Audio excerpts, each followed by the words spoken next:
নমস্কার বন্ধুরা, কুকুর শিখার রান্নাঘরে সকলকে স্বাগত জানাই। আজ চলে এসেছি পালং শাক আর ডিম দিয়ে ভীষণই টেস্টি পালং ডিমের একটা রেসিপি নিয়ে। শীতের দুপুরে এইভাবে একবার এই ডিমের কারি বানিয়ে খান, অত্যন্ত সুস্বাদু খেতে হয়। রুটি, পরোটা, ভাত কিংবা পোলাও সব কিছুর সাথে আপনারা সার্ভ করতে পারবেন আর খেতে দুর্দান্ত স্বাদের হয়। আশা করছি রেসিপিটি আপনাদের কাছে খুব ভালো লাগবে। ভালো লাগলে অবশ্যই লাইক, শেয়ার ও চ্যানেলটি সাবস্ক্রাইব করার অনুরোধ রইল আপনি যদি নতুন বন্ধু হয়ে থাকেন। তো চলুন দেখে নেওয়া যাক রেসিপিটা। তো পালং ডিম রান্না করার জন্য আমি এখানে 300 গ্রাম মতো পালং শাকের পাতাকে খুব ভালো করে ছাড়িয়ে নিয়ে ধুয়ে নিয়েছি। আর এর সাথে 6 পিস মতো আমি এখানে ডিম নিয়েছি। ডিমটা আমি সেদ্ধ করে খোসাটাকে ছাড়িয়ে রেখেছি। আর আমি এবার পালং শাকটাকে একটা মিক্সার জারের মতো এইভাবে করে ছিঁড়ে দিয়ে দিচ্ছি। এবার এই পালং শাকের এটা একটা পেস্ট তৈরি করে নেব। তো সমস্ত পালং শাক আমি দেখুন এই মিক্সার জারের মধ্যে দিয়ে দিলাম। এবার এর একটা পেস্ট তৈরি করে নেব। এটাতে কিন্তু জল দেবো না, জল না দিয়ে কিন্তু পেস্টটা করতে হবে। আর পেস্টটা কিন্তু একদম স্মুথ করতে হবে এরকম করে। তো দেখুন পালং শাকটা আমি সমস্ত পালং শাকটা পেস্ট করে নিয়েছি। এবার আমি রান্নাতে চলে যাব। তো গ্যাসের উপর একটা কড়াই বসিয়ে দিয়েছি, তাতে আমি সাদা তেল দিয়ে দিয়েছি। তো রান্নাটা আমি সাদা তেলেই করছি। তো ওই তেলের মধ্যে সামান্য একটু হলুদ দিয়ে দিলাম। এবার ডিমগুলোকে ছেড়ে দিয়ে ডিমগুলোকে ভেজে নেব। এই তেলের মধ্যে আগে যদি একটু হলুদ দিয়ে দেওয়া হয় তাহলে ডিম ভাজার সময় অনেক সময় কিন্তু ডিমটা ফাটে, তো সেই সম্ভাবনা কিন্তু থাকবে না। তো দেখুন ডিমটা নাড়াচাড়া করে ডিমটাকে ভেজে নিচ্ছি। এর থেকে কড়া ভাজা কিন্তু করব না, তাহলে ডিমটা খেতে ভালো লাগবে না। তো ডিমটা আমি এবার নামিয়ে রাখবো। তো এখানে যা তেল আছে সেই তেলের মধ্যে এবার আমি 3টে এলাচ, 1 টুকরো মতো দারুচিনি আর 2-3 টুকরো মতো লবঙ্গ দিয়ে দিলাম। আর 2টো শুকনো লঙ্কা দিয়ে দিয়েছি। আর এখানে হাফ টিস্পুন মতো একটু জিরে দিয়ে দিলাম। এবার এই মশলাগুলোকে একটু নাড়াচাড়া করে ভেজে নেব।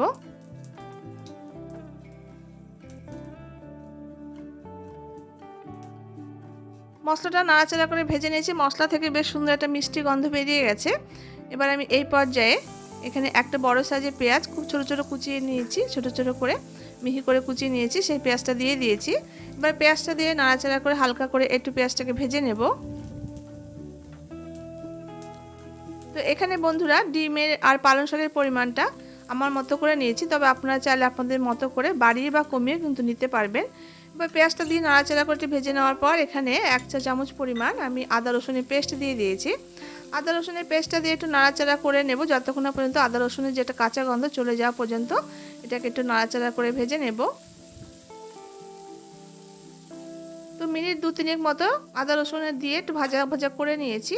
এরপর আমি এখানে 2টো টমেটোর পেস্ট বানিয়ে রেখেছিলাম, সেই টমেটো পেস্টটা দিয়ে দিয়েছি। টমেটোর পেস্টটা দিয়ে মশলাটাকে আবার একটু নাড়াচাড়া করে কষিয়ে নেব। মশলাটা 2 মিনিট মতো একটু নাড়াচাড়া করে নিলাম। এরপর আমি গুঁড়ো মশলাগুলো অ্যাড করে দেবো। তো প্রথমে আমি এখানে 1 টিস্পুন মতো লাল লঙ্কার গুঁড়ো দিয়ে দিয়েছি, হাফ টিস্পুন এখানে হলুদের গুঁড়ো দিয়ে দিলাম, আর 1 টিস্পুন এখানে জিরে গুঁড়ো দিয়ে দিয়েছি, 1 টিস্পুন এখানে ধনে গুঁড়ো দিয়ে দিলাম, আর এখানে টেস্ট হিসাবে লবণটা দিয়ে দিয়েছি। আর সামান্য আমি এখানে একটু জল অ্যাড করছি, তাহলে মশলাটা কষাতে বেশ সুন্দর হবে। তো দেখুন এবার আমি মশলাটাকে নাড়াচাড়া করে হাই ফ্লেমে মিনিট 3-4 সময় ধরে খুব ভালো করে মশলাটাকে কষিয়ে নেব যতক্ষণ না পর্যন্ত মশলা থেকে তেল ছেড়ে আসছে। দেখুন মশলা থেকে তেল ছাড়তে শুরু করেছে, মশলাটা কিন্তু খুব ভালো মতো করে কষানো হয়ে গেছে। এবার এই পর্যায়ে আমি ফেটিয়ে রাখা টক দই 3 চা চামচ পরিমাণ দিয়ে দিচ্ছি। আর টক দইটা দেওয়ার সময় কিন্তু ফ্লেমটাকে একদম লো করে দিতে হবে। লো ফ্লেমে টক দইটা মশলার সঙ্গে খুব ভালো করে দেখুন নাড়াচাড়া করে মিশিয়ে নিচ্ছি। যদি হাই ফ্লেমে টক দইটা দেওয়া হয় তাহলে টক দইটা দেওয়ার সাথে সাথে কিন্তু ছানা কেটে যাবে। তো যখন টক দইটা আপনারা দেবেন সেই সময় কিন্তু ফ্লেমটাকে একদম লোতে করে দিয়ে তারপর টক দইটা মেশাতে হবে। আর এখানে আমি হাফ টিস্পুন পরিমাণ জাস্ট একটু চিনি দিয়েছি টেস্টটা ব্যালেন্স করার জন্য। তো দেখুন নাড়াচাড়া করে আবার আমি মশলাটাকে খুব ভালো করে মিনিট 3-4 জন্য একটু কষিয়ে নিয়েছি। দেখুন মশলাটা খুব সুন্দর করে কষানোটা হয়ে গেছে, চারদিক থেকে দেখুন তেল ভেসে এসেছে। এবার এই পর্যায়ে আমি যে পালং শাকটা বাটা করে রেখেছিলাম, পালং শাকের যে পেস্টটা আমি তৈরি করে রেখেছিলাম সেই পেস্টটা এই পর্যায়ে দিয়ে দিয়েছি। এবার পালং শাকের পেস্টটা মশলার সঙ্গে খুব ভালো করে নাড়াচাড়া করে একটু কষিয়ে নেব।